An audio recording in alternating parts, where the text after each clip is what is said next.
Bonjour, bienvenue à la deuxième semaine de la formation Découverte professionnelle de Optocom Training.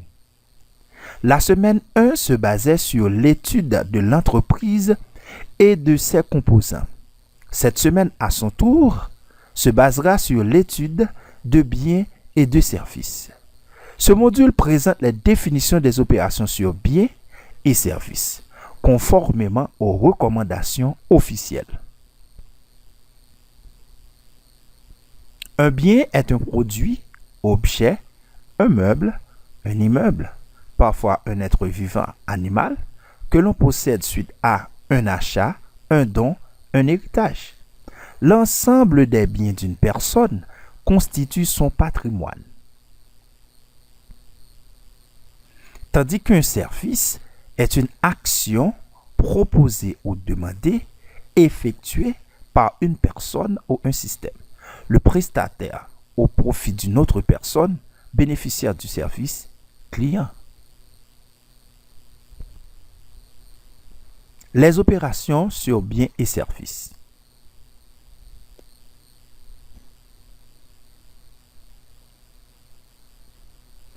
La production.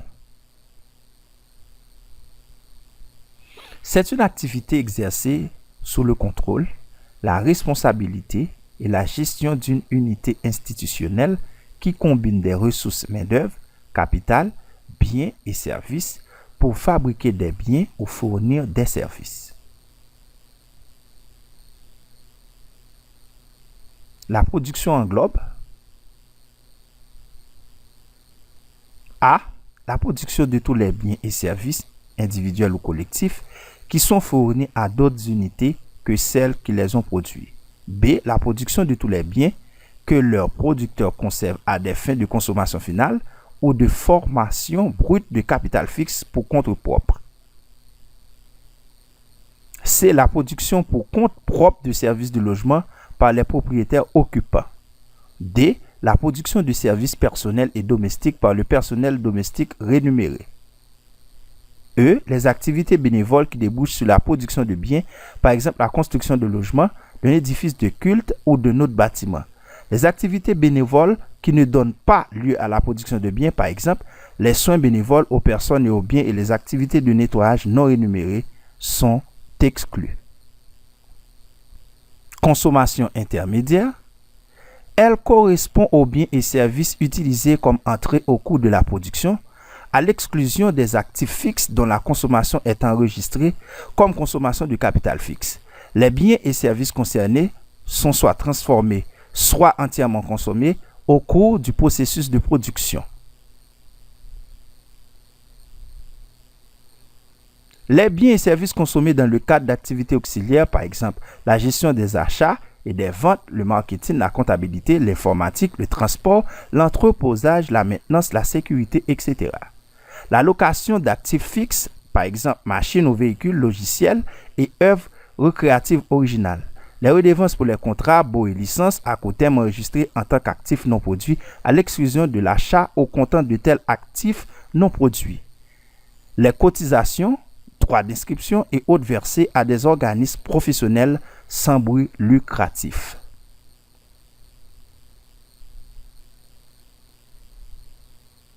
Les biens et services qui ne sont pas considérés comme formation brute de capital, notamment les dépenses consenties par les employeurs et qui profitent à ceux-ci parce que nécessaires à l'activité de production aussi bien qu'aux salariés. Les dépenses que les salariés consacrent à l'achat de biens ou de services nécessaires au processus de production et qui sont remboursées par l'employeur. Ces dépenses résultent, par exemple, d'obligations contractuelles imposant aux salariés d'acheter leurs outils ou leurs vêtements de protection. Consommation finale. Deux concepts de consommation finale sont distingués. La dépense de consommation finale, la consommation finale effective. Dépense de consommation finale. La dépense de consommation finale recouvre les dépenses consacrées par les unités institutionnelles résidant dans l'acquisition de biens ou de services qui sont utilisés pour la satisfaction directe des besoins individuels ou collectifs des membres de la communauté. Consommation finale effective. La consommation individuelle couvre les biens et services dits individuels acquis par les ménages dans le but de satisfaire leurs besoins de leurs membres. Dépenses de consommation finale. Les services de logement produits par les propriétaires occupants. Les revenus en nature. Certains biens ne faisant pas partie de la consommation intermédiaire.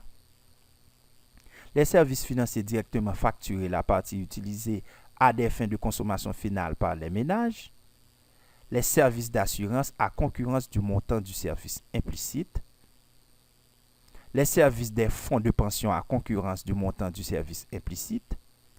Les paiements effectués par les ménages en vue de l'obtention de licences, permis, etc., qui sont considérés comme des achats de services. L'achat d'une production à un prix économiquement non significatif comme un droit d'entrée dans un musée. La dépense de consommation finale se subdivise en deux catégories. A. La valeur des biens et services produits elles-mêmes autre que la formation de capital pour compte propre et autre que les dépenses des ménages et d'autres unités. B. Les dépenses se consacrent à l'acquisition de biens et services produits par des producteurs marchands en vue de les fournir sans transformation aux ménages au titre de transferts sociaux en nature.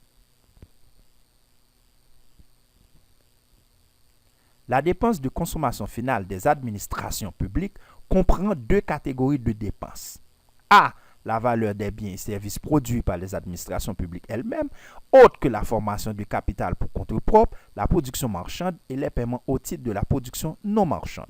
B. Les dépenses que les administrations publiques consacrent à l'achat de biens et services produits par des producteurs marchands en vue de les fournir sans transformation aux ménages au titre de transferts sociaux en nature. Les administrations publiques paient les biens et services que les vendeurs fournissent aux ménages.